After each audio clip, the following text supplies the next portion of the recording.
جو مسلمانوں میں ہر مطلع فکر میں زبان زد عام ہے، اس سے مجھے استنباط کرنا ہے اور اسی پر بیس ہے میری آج کی تقریر۔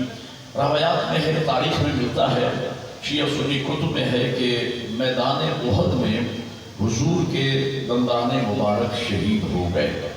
ایک صحابی نے سنا کہ حضور کے دندان مبارک شہید کر دیے گئے ہیں، محبت رسول میں اس نے ٹھنڈی سانس لی۔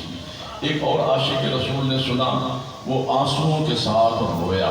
ایک اور صحابی رسول نے سنا، وہ چیخیں مار مار کے رویا۔ ایک اور صحابی رسول نے سنا، وہ روتے روتے بے ہوش ہو گیا۔ حضرت آویس کرنی نے کرن میں سن لیا، شاباش اللہ حضرت آویس کرنی نے کرن میں سن لیا کہ اللہ کے محبوب کے دندان مبارک شہید ہو گئے۔ اس نے عشق مصطفیٰ میں ایک پتھر اٹھایا اور اپنے سامنے والا دانت توڑ لیا۔ پھر سوچا کہ شاید حضور کا یہ دانت نہ ہو، ساتھ والا ہو، تو ساتھ والا توڑ دیا۔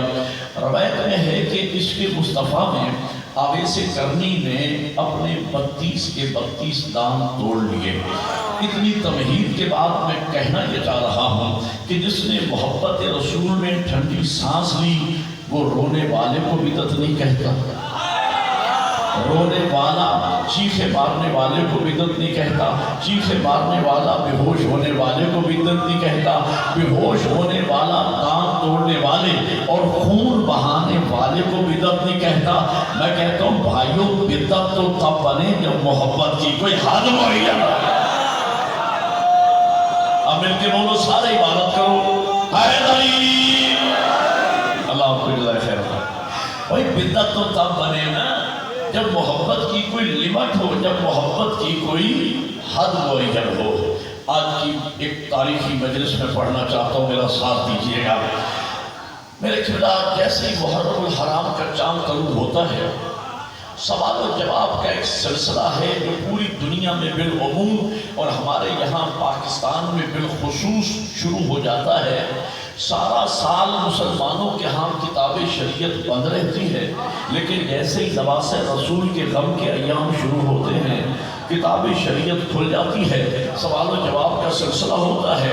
بچوں کو سکولوں کالجز میں پریشان کیا جاتا ہے کہ میاں یہ مجلس کہاں لکھی ہے، ماتم کہاں لکھا ہے، جلوس کہاں لکھا ہے، تعزیہ کہاں لکھا ہے، یہ لکھا دکھاؤ، وہ لکھا دکھاؤ۔ میں کہتا ہوں نبی کو لکھنے نہ دیا، ہم سے لکھا پوچھتے ہیں۔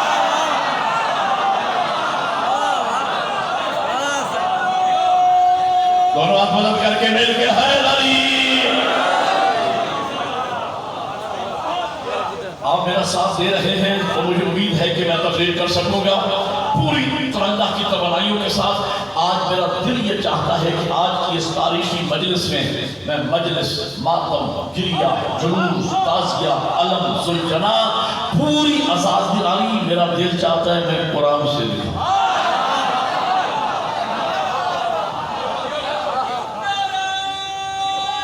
مل کے بلند آواز سے بولے حیدری۔ ابتدائی 2-4 منٹ انتہائی قیمتی ہیں۔ یہ 2-4 منٹ آپ توجہ سے سماعت فرمائیں گے تو پوری تقریر سمجھ میں آ جائے گی۔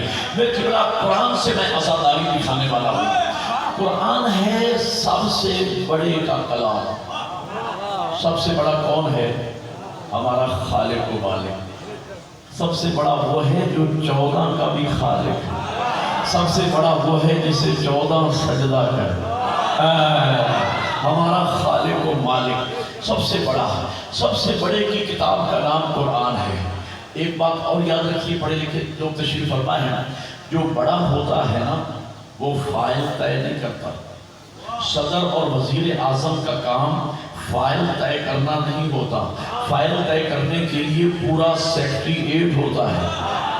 صدر اور وزیر اعظم کا اپروول چلتا ہے، صدر اور وزیر اعظم کے سگنیچر چلتے ہیں، صدر اور وزیر اعظم ایک جملے میں حکم جاری کرتا ہے۔ قرآن ہے سب سے بڑے کا کلام۔ اس بات کو پلے باندھ لیجئے کہ قرآن ڈیٹیل اور تفصیلات کی کتاب نہیں ہے، قرآن احکامات کی کتاب ہے۔ میں مثالیں دوں گا تو بات بچے بھی سمجھ جائیں گے، میرے بزرگ تو بہتر جانتے ہیں۔ میرے قبلہ نماز ایک بہت بڑا چیپٹر ہے، بہت بڑی کتاب ہے۔ فقہ کی کتابوں میں لکھا جاتا ہے